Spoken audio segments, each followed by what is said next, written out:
but both at Cal and abroad at Hong Kong. Last year, she both won the Berkeley Center for the Study of Value Prize in Personal Integrity and reached the final round of the New Crop essay competition.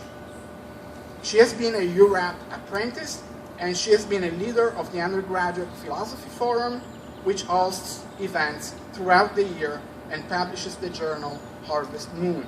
She will be applying to graduate school in philosophy this fall. Please join me in welcoming Arden to the podium.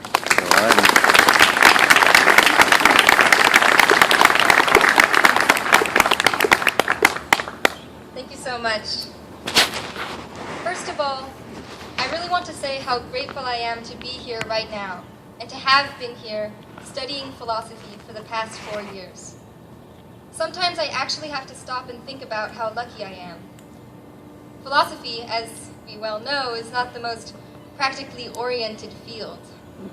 And so it is a privilege to spend our time in college asking questions not because some corporation wants to see them answered, but because they demand inquiry all by themselves. I never want to forget that. We often ask, what is philosophy, or what good is it? And while these are not empty questions, I do not want to wrestle with them here. Something has happened to us as students, and I want to talk about that. I want to talk about the experience, or my experience, of studying philosophy here at Cal.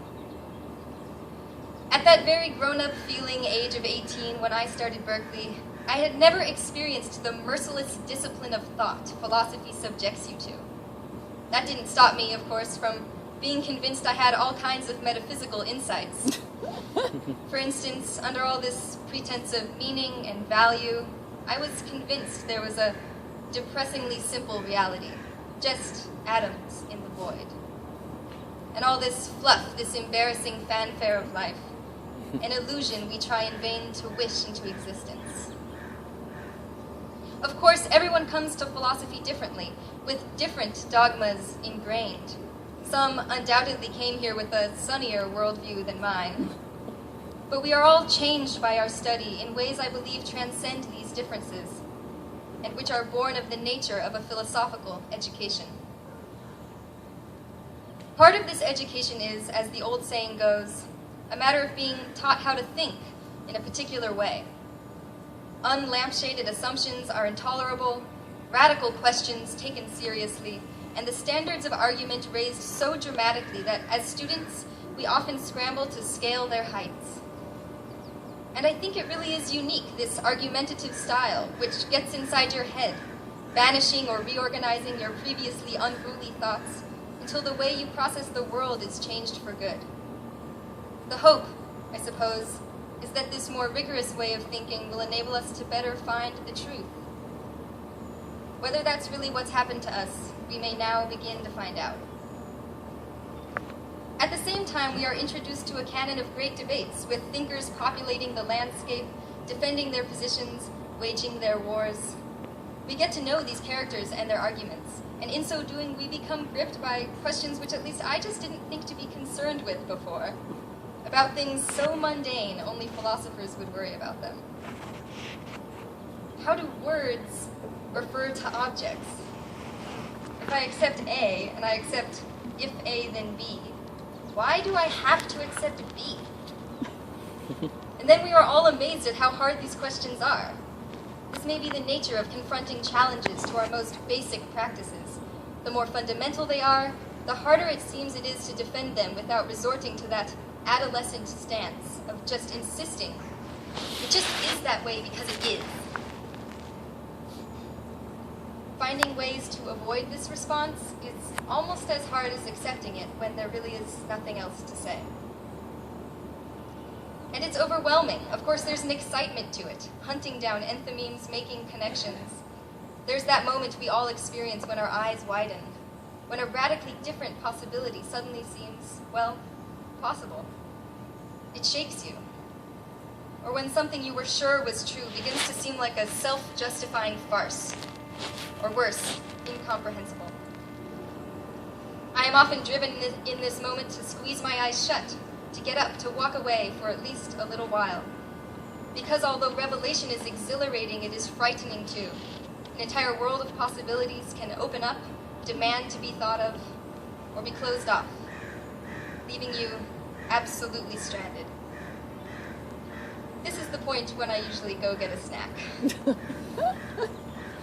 Perhaps this is why we tend to separate our academic, philosophical lives from what we will sometimes, in one of those deprecating digs to our discipline, call our real lives.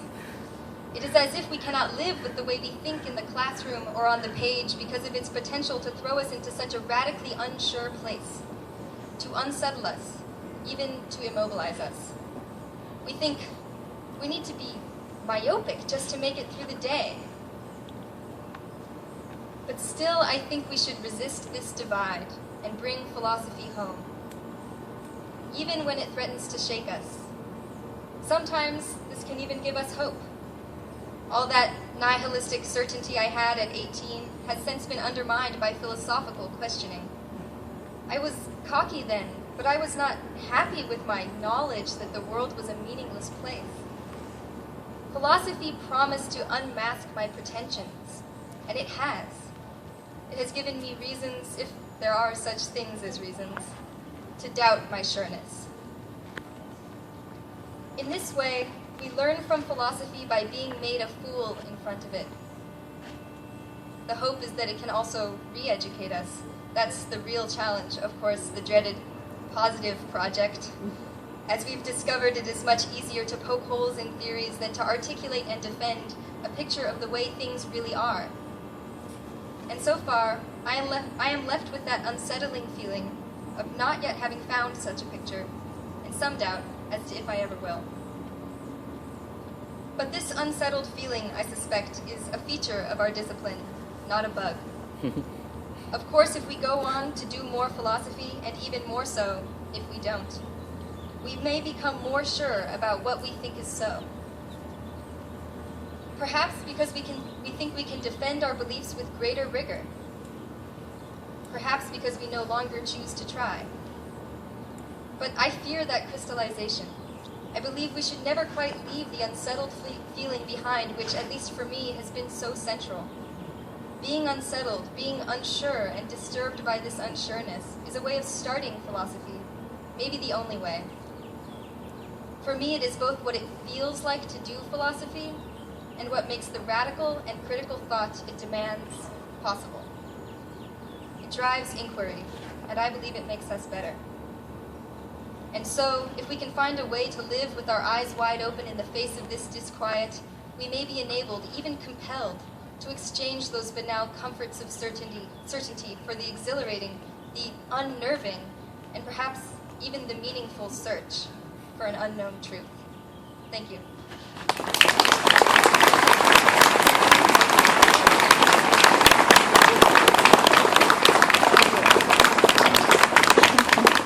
Thank you, Arden, for those nice thoughts.